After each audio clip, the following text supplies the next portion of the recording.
गर्मियों की तपती छुट्टियां शुरू होते ही आशु के मन में सिर्फ एक ही ख्याल घूम रहा था, नानी के गांव जाने का।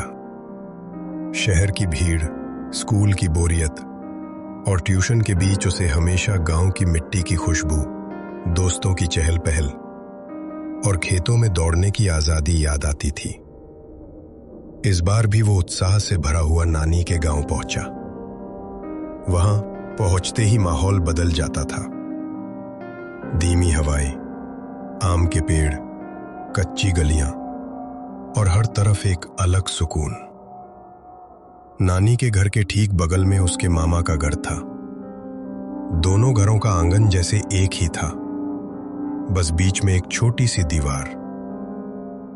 और मामा के बेटे अंशु का साथ तो मानो छुट्टियों का असली मजा था। अंशु उम्र में उससे 2-3 साल छोटा था, पर दोस्ती दोनों की ऐसी कि जैसे जुड़वा हो। सुबह उठते ही मिलना, दिन भर खेलना और देर शाम तक हंसी मजाक चलना, यही उनकी रूटीन थी। उस शाम भी दोनों खूब मस्ती कर रहे थे। अचानक मजाक मजाक में आशु ने कह दिया, आज मैं तेरे घर ही सोऊंगा। वो खुद ही हंस पड़ा, क्योंकि उसने ये सिर्फ चिढ़ाने के अंदाज में कहा था।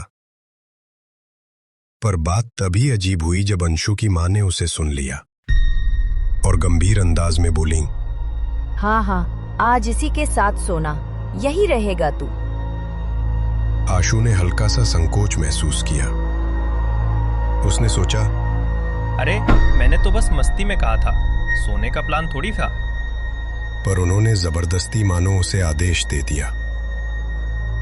उसने मुस्कुराकर कहा, ठीक है। लेकिन उसके मन के पीछे कहीं एक हल्की बेचैनी होने लगी। रात का खाना दोनों ने साथ खाया। गांव का खाना अलग ही स्वाद देता है। दाल चावल, भुनी सब्जी और चूल्हे की खुशबू। दोनों खाते हुए बातें कर रहे थे, हंस रहे थे। लेकिन आशु ने नोट किया कि अंशु के माता पिता, जो आमतौर पर काफी हंसमुख रहते थे, आज बहुत शांत थे। उनके होठों पर हल्की सी मुस्कान थी, लेकिन आंखें गंभीर, जैसे किसी गहरे विचार में डूबी हो। आशु ने 1-2 बार देखा भी, पर फिर ध्यान नहीं दिया। खाना खत्म कर दोनों अंशु के कमरे में चले गए। कमरा छोटा था। एक बेड, एक खिड़की, एक पुरानी लकड़ी की अलमारी और दीवार पर तंगी कुछ धूल भरी तस्वीरें। बाहर से किसी साये की हल्की हल्की आवाजें आती थीं। शायद हवा से पेड़ों के पत्ते हिल रहे थे। दोनों बेड पर लेटे और बातें करने लगे। अंशु जल्दी ही सो गया, पर आशु की आंखों में नींद का नाम नहीं था।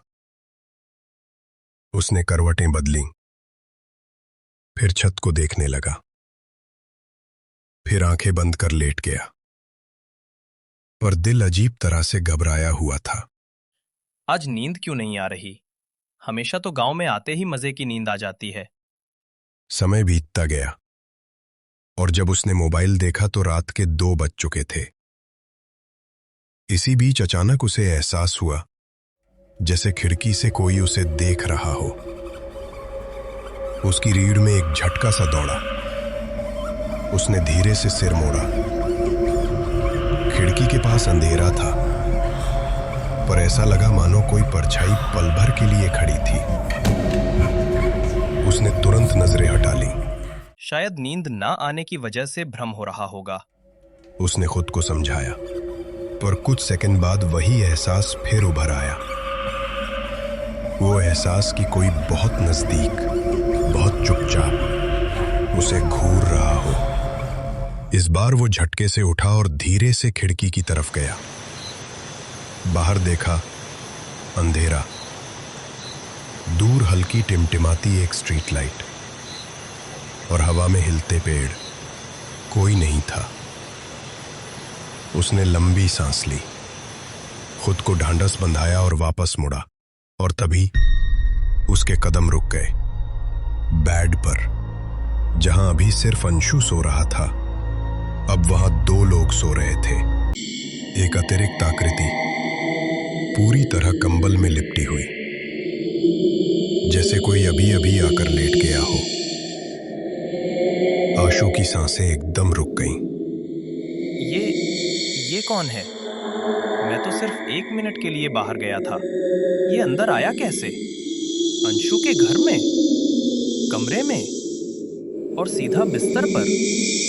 दिल इतनी तेजी से धड़क रहा था कि कानों में थाप थाप गूंजने लगी।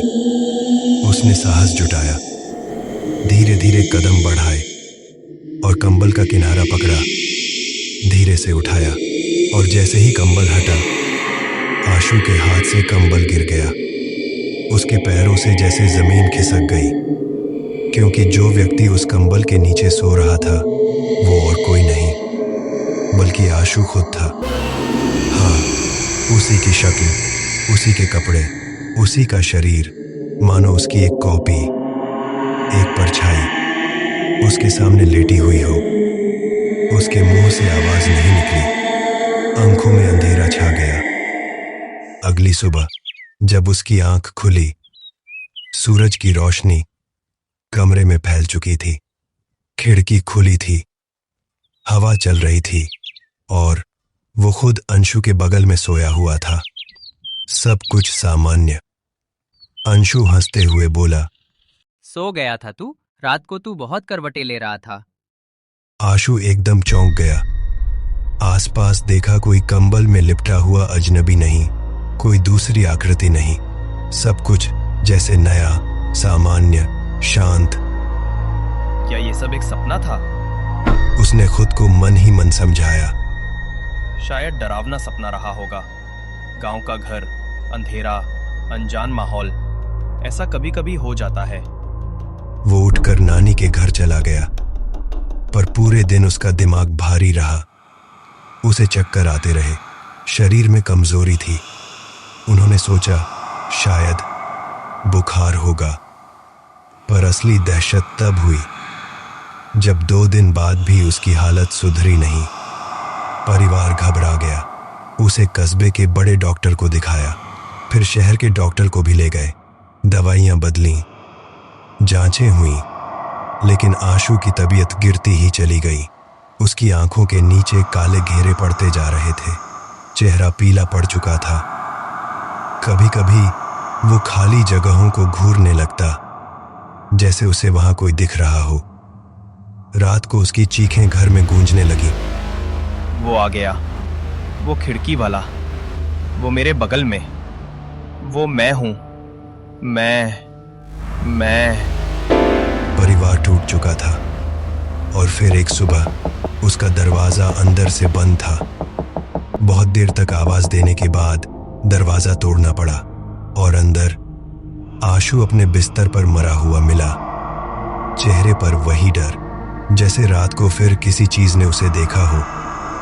कुछ दिन बाद जब खबर अंशु के घर पहुंची, वहां अजीब खामोशी छा गई। अंशु की मां ने गहरी सांस ली और धीमे स्वर में बोली, होना ही था, होता है और होता रहेगा जब तक सब पूरा ना हो जाए। उनके स्वर में डर नहीं था, जैसे उन्हें सब पहले से पता था।